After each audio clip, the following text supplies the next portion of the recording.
being here on Capitol Hill and standing in front of you is such an honor and a thrill. It's also intimidating a little bit. So for the next few minutes, I'm going to talk a little bit about assessment and accountability, which we think is probably one of the most important sections of ESEA and also IDEA. One of the things that we want to say from the very start is that CEC wants to ensure that in our discussions with you on the Hill, that the ESEA continue, and that's an important word, continue to include students with disabilities as well as, okay, all right, and students with gifts and talents as well. And the question is, why is that so important for all of us? Most students in the United States of America are in most students with disabilities are in general education most of the day. The target under the laws would be 80% of all students with disabilities are in general education 80% of the day. I think we heard this morning that approximately 60 to 70% of all students with disabilities are in general education most of the day or 80% of the day. For the video. For the video? Yeah. Okay.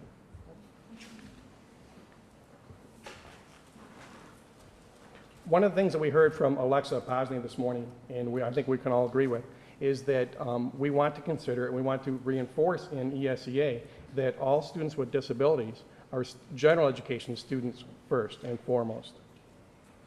We all need to be accountable for students with disabilities, and the accountability system. We need to assess the students because we have to be fair and honest, and we have to be able to report to parents, to the public, and to those of you who govern us how our students are doing. How are we performing as schools and as systems within ESEA and IDEA? And we want to determine progress. How are the students actually doing and within the system that we operate? One of the other reasons that we realize this is important, it's a very expensive system, assessment and accountability. I'll give you an example, just in Michigan alone. Our budget in Michigan for the Assessment and Accountability Office is, I can't say exactly how many, but it's a multi-million-dollar budget. That's very expensive. One of the questions we all have to ask is, what's the value? Are we getting what we need from that system, from those millions of dollars? Is it providing the information that you need here in Capitol Hill? Probably more importantly, does the system provide what teachers need to plan their instruction? That's one of the most important factors. Including students with disabilities and students with gifts and talents in the accountability system allows us to really evaluate how we are doing as a system for all students. For that reason, or for some of these reasons, revised ESEA must include students with disabilities and gifts and talents. One of the things, and you heard Mr. Habib talk about too, was that we want to make sure or ensure that assessments for all students, not just students with disabilities, but all students, are universally designed. When you look at any classroom across the United States of America, you'll see that there's a very diverse range of learners within each classroom. You have students with disabilities, you have students with gifts and talents in the same classroom. You have students that are maybe English language learners in that classroom. And you have a number of students would consider to be at risk or struggling learners as well. So we do recommend that we remove barriers in assessments, that they be universally designed, and that they're designed to benefit all students. One of the things we want to talk about is that when we assess students, we really need to know what the student has learned. Another area, and I'm technologically slow here, one of the things that's been talked about, we understand, on Capitol Hill and elsewhere across the country, is the concept of using the IEP as a measure of growth for a student. CEC would recommend that we not use the IEP itself, the plan for the student, as a way of measuring progress as part of the accountability system. We absolutely agree that we need to continue to use the IEP as an accountability system to make sure that we're implementing the IEP, that we're providing the services we've agreed to. Remember, the IEP is a plan that the parents in the district have agreed on. We want to make sure that we are providing the goals and the services in that IEP. We don't agree, though, that it should be used as the system of measuring student growth over time. we still believe all students should be included in the general assessment system within a district. Some examples, I'll give a couple of examples of why, and I think you can just, by thinking of Samuel alone, you can see why that would be the case. Students with disabilities have an IEP, and that IEP are the goals. That's what some people would propose we use the progress on those goals to measure success for that student. But those goals are typically related to just the disability area or the need area for that student. It doesn't necessarily include math, reading, language arts, science, or any of those things. For a full picture of a student in terms of accountability, we need to measure all of those areas just like we do for all students. I'll give another example. A student with a learning disability in math is going to have an IEP, and they're going to have goals in math. But they may not have goals in reading or language arts or science or anything else. So if we were to just use that IEP, all we're going to use or measure is progress related to that disability. We need the full picture. So therefore, we need all students, including, you think of a student with a speech and language impairment. Their IEP is going to cover, for example, just articulation goals. Would we want to ignore everything else the student has learned? No, we want to include all of the areas.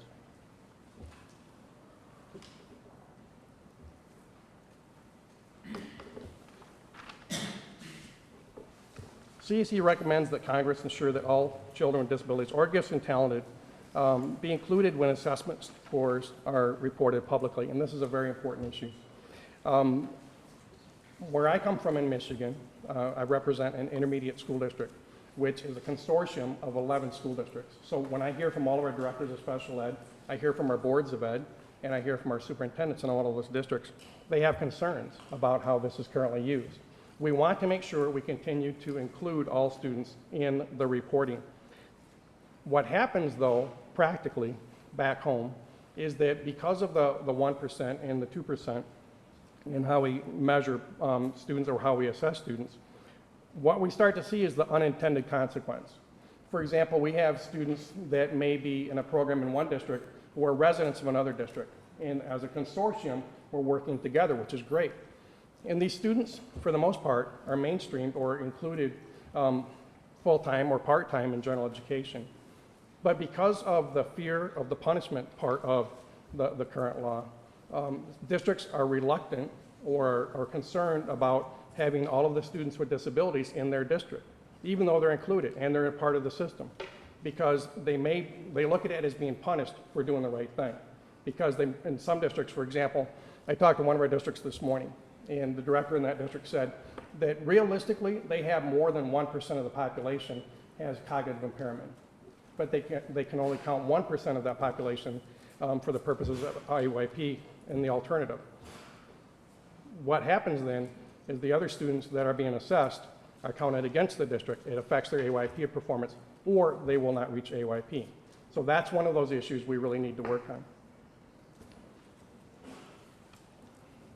We definitely, though, CEC definitely does want to include all students and their scores. We want, it's almost like Fox News, fair and accurate reporting.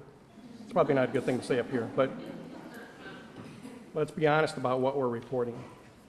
Okay, and the last piece I want to talk about, there's been a lot of discussion about growth models, and I'm sure you've heard that phrase.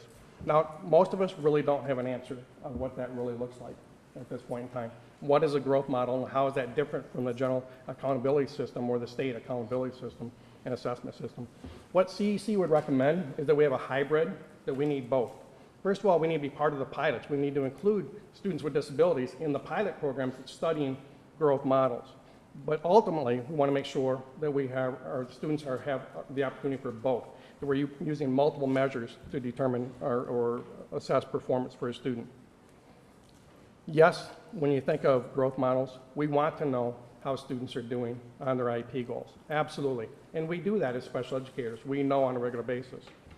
And yes, we also want to know how are they doing, how do they stack up on the general accountability system or assessment system for the state. Another point that we'd like to make is that whatever the assessment system is or the accountability system we're using, that it has to be formative and summative. Right now, if you look at the state assessment systems that most of us use, they're really summative. In other words, a snapshot in time. We know that today, this is how Johnny's performing. But that system doesn't inform teachers what they need to plan for, what they need to do next in terms of instruction, where are the gaps in what the student is learning.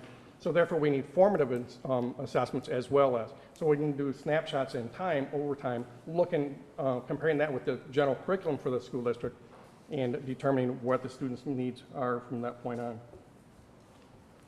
We do want to include the students with disabilities in the pilot programs that you're considering. Last couple of things I just want to say in closing my remarks. CEC recognizes these are very complex issues. You're going to hear from an awful lot of people. We hope you think we're right and you'll follow our recommendations. We do have many recommendations. I'm sure you've seen our publications. CEC wants to offer as much support as we can, both here in Washington and back home. Call your people back home that can help you and tell you what's the impact back in your local districts or the districts you represent in your own states. We believe we've made great strides over the last 30 years. And one of the things that people say to me all the time, what special ed, you guys just change all the time. You know what? I always say, isn't that great? That's the best part about special education, is we're continually growing. We're learning as we move along. I won't say by our mistakes, but we're learning as we go. And we're happy to help. So if you need anything, we're here for you.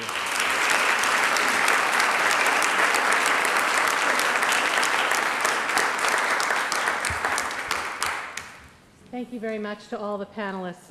As you can see, a lot of good experience, expertise among our panel. So as you leave here, I hope that you'll take a pledge to take the film that you have, including Samuel, that's in your packet that Dan Habib was so gracious in providing all of you, and take it and share it. Share it with your colleagues in the Hill offices here. I know that many of you are spending many, many hours every day thinking about ESEA reauthorization. And I know you're having many meetings. Take it to your next meeting and show it, and help people understand the nature of inclusion. I'd also like to thank Congressman Hodes from New Hampshire and Sarah Levin. Well, we're very close on time here, so this is a good ending. Thank you so much for being here. Thank our panel.